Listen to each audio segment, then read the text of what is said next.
seeing Des take that first punt touch on the punt return back, is that just what you guys expect now out of him? Yeah, I mean, I think that's what it's hard to say expect, but it's definitely that's the standard that he has set for everybody. And in testament to all those guys blocking too, like the best part about having an elite return guy back there, whether it's kick return or punt return, is those guys on front line know like anytime I get my block and I do my job just a little bit harder, really, really big special things can happen. So I think that's what you saw happen there on that first one. He did have that first one he took back, but I think there was one later in the game where I guess waited to make a cut or make a decision. Does he need to maybe be more decisive, I guess? Yeah, 100%. And ultimately, he just got to trust where that return's going to try to hit and just hit it. We didn't do some stuff like that last year. That's some new stuff. So ultimately, you got to learn from it, which he does. He knew right away when he came over. It looked like backyard football a little bit. So we got that cleaned up on Sunday for sure. There was a couple of big returns throughout the game, but how would you assess the overall blocking of your unit? Unbelievable job. I mean, all those guys. Like, and the neat thing about that unit, like that's something we stressed starting back in spring ball, right? Like our mantra was +2 on special teams, and then we talk about riding the bull. Like it's an 8-second battle when you're in there, and our guys have really taken to that, and it starts with the leadership, right? Like. Anytime you see in the springtime, when you guys are out there at practice, like you see Javon McIntyre, you see Kyle Lewis, you see Heem Biles, like you see our best football players, right, busting their tails on ST. So that matriculates through the whole program. And so ultimately what you saw from those guys is what they've been doing since the springtime. And so I couldn't be happier as a coach. Like you see guys like Abe Ibrahim, getting out there doing his job, winning grade. Nick Lappy, he played 26 reps on ST, had a 100% grade. That's really hard to do. Had a huge pancake block at the point of attack on Kenny Johnson's block. Luke Delgadio, another guy coming off a season-ending injury last year. Josh Altsman. So there's a lot of guys that have poured a lot into this program, and so to get to see them as a coach go out there and have that success, there's nothing better than that. Kenny Johnson also had a long return on kick return duty. Obviously, he's an experienced hand back there, but just how have you seen him evolve as far as his recognition skills and just becoming just better as multiple years as a kicker? No, that's a good question because all the schemes are different, and that's where for Kenny, trusting it has always been something, and so I was really proud of him to see, like last year he would kind of be a little bit robotic back there at times on kick return. Like we would say the return's going to hit here, but at the end of the day, you got to be a football player. You got to have great feel. And I thought on that return, like you saw him stretch and that thing opened up like the Red Sea, and so he creased it right there. Now he's got to go finish that thing. Anytime we get to the 30-yard line, you got to hit another gear and go get in the end zone. But then it was also really neat to see him at punt return too, get in there and actually hit some returns right there, getting vertical against their safe look, and stealing some yards there. We talk about being yard gremlins out there at punt return. So I mean that was good to see for him. A minute ago you said +2 and ride the bull. What is +2? So, I mean, I always talk about special teams, 6 seconds is about kind of that average play. Like a special teams play is going to be the longest play that you play, just because of time and space, the yardage. So everything we do is +2, dating back to spring. If you're going to do something, you're going to do it a little bit longer, right? It's in the meeting room too. We're going to focus a little bit better, right? When we do reps, we're going to strain a little bit longer because we know we have elite returners. We have Des Reed back there. The guy, he's not human. He's not of this planet, right? You got Kenny Johnson. You've got Deuce Spann. Right? We've got elite returners. So it's our job to make those guys look really dang good. And so if we can just strain just a little bit more, and that's what hurt us last year. And again, that to me is what this is all about going into year 2, right? It's all about us getting better. And you saw that in game 1, right? And there's still plenty to clean up. But that's kind of what the mantra is. And we show bull riding videos. JB Monty and Bushwhacker rode him for 8 seconds. Some good stuff. Sam Carpenter had ample opportunity to get some kickoffs under his belt. Gowski hit the first couple field goals of his collegiate career. Just how would you assess how those two performed against you? Yeah, I mean, I think Sammy Carpenter, just what a great teammate, number one, great human being.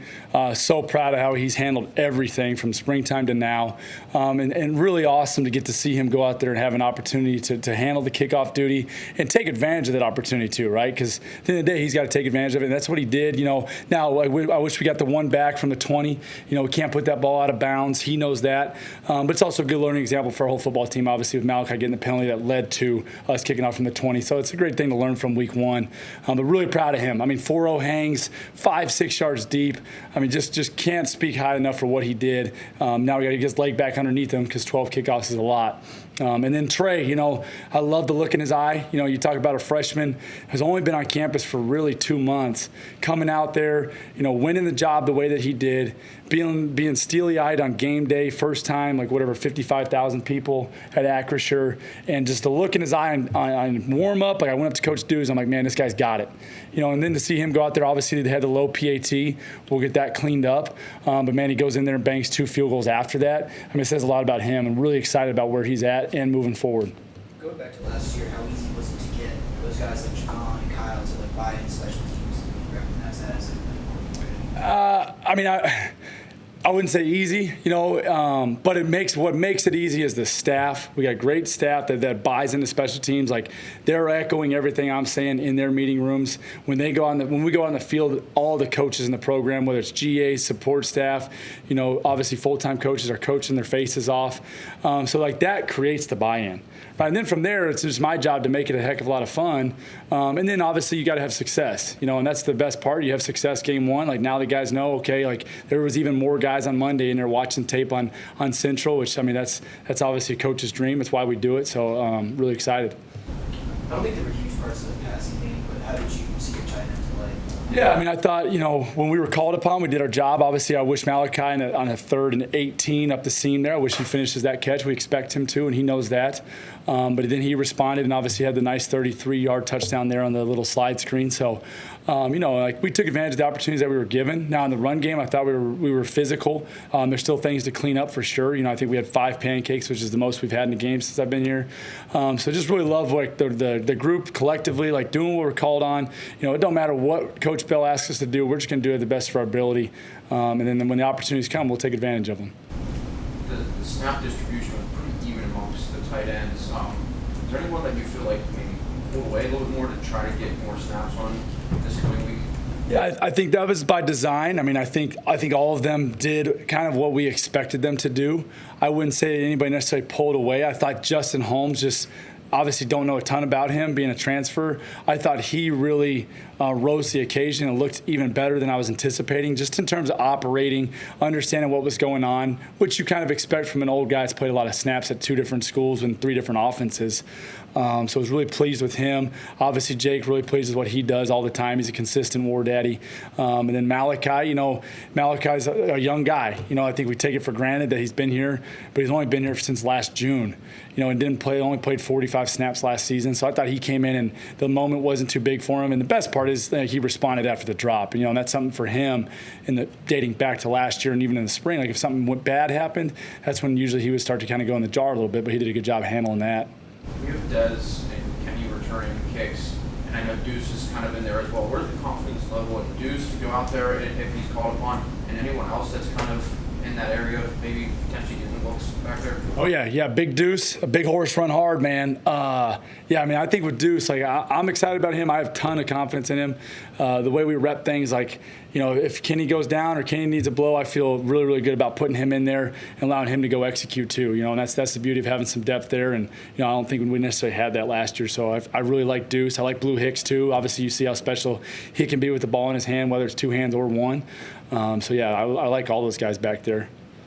Jacob, how do you guys as a coaching staff just kind of manage the risk and reward situation as it pertains to Dez returning punts? The reward obviously being that this guy can take it to the house at any point in time, but the risks being that that's a potentially injury-prone position, just getting smacked back there. Yeah, I think that's obviously a great question. It starts with Big L, Coach Lindsey.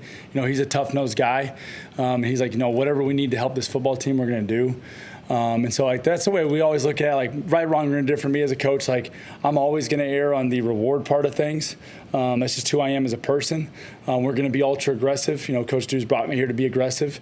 And you know what? Like, at the end of the day, like, Dez is a dynamic guy, and it's also going to help his stock too. Like I talked to him about, like, you want to be, an elite guy at the next level. You go out there and catch punts, and he's continued to get better at that too. Like, just actually truly fielding punts. You pair that with his skill set, like, that makes him a different animal. So, I think for us, like, man, we're going to put him back there as much as we can and get the ball in his hands as many ways as possible, whether it's offense or special teams. Yeah, it was. I say, yeah, it was. It was everywhere. I ain't gonna lie. Those were your first 2 touchdowns of your career, right? Yes, sir. It felt good. I ain't scored since high school, so I couldn't wait to get in the box so I could see what that felt like. It felt good, though. I love that feeling. through that one-handed grab. Just, what did you see on that play? And just talk about the ability to come in. I really had a slant and go, but I couldn't lose leverage because he really wasn't playing. Like he was really playing head up, so I really couldn't lose leverage. So that's why it looked like on the film, and I ain't run it, but I just like I did a little something so I won't lose my leverage, and I just went to the go. And once I looked up, I seen him throw it. I'm like, damn, that bit. I ain't gonna lie, when I looked it up, it was a little far. That's what I said to me. I'm like, dang, it's a little far.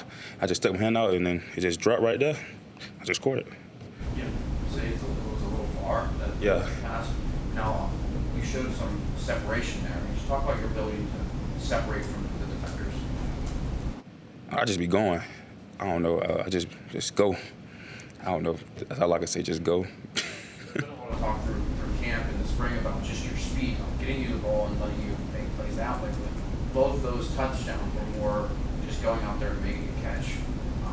How do you feel you showed that side of your game on Saturday? What? Just catching the ball. You feel me?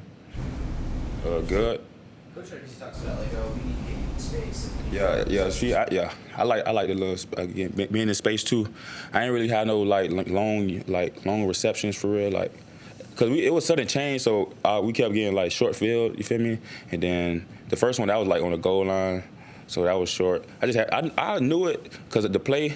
I just had to run my route, run the correct route, and then that's it. And for the second one, same thing. How much did just one game and just going out there, a couple touchdown grabs, a number of receptions, how much did that do just for chemistry between you and Eli? That's good. We just started. We didn't even do nothing for real. We just getting started.